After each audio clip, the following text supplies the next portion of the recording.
اسوي لكم اياه على شكل سلسله، بس السلسله انتم راح تصنعوها مو اني. اريدكم انتم تدزوا لي فيديوهات، اذا شفت هذا الفيديو نجح اريدكم بنشتغل عند اهاليك واحنا هنا.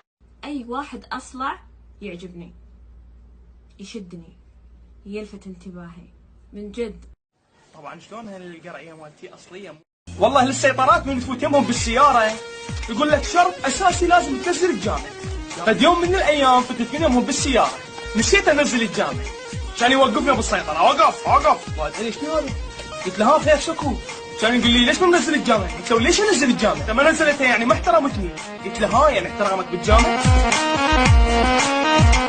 لو خيروك تشبر روحك من السطح لو تعلمني السياقه، لان انا بصراحه ما اعرف اسوق.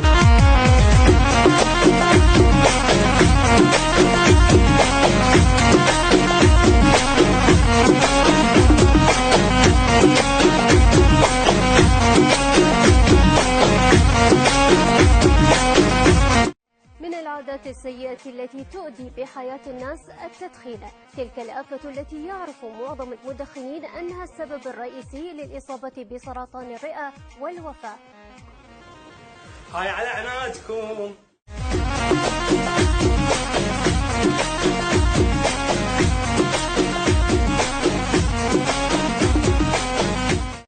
اني اسمي هاروني، اني اسمي هاروني، اني اسمي هاروني.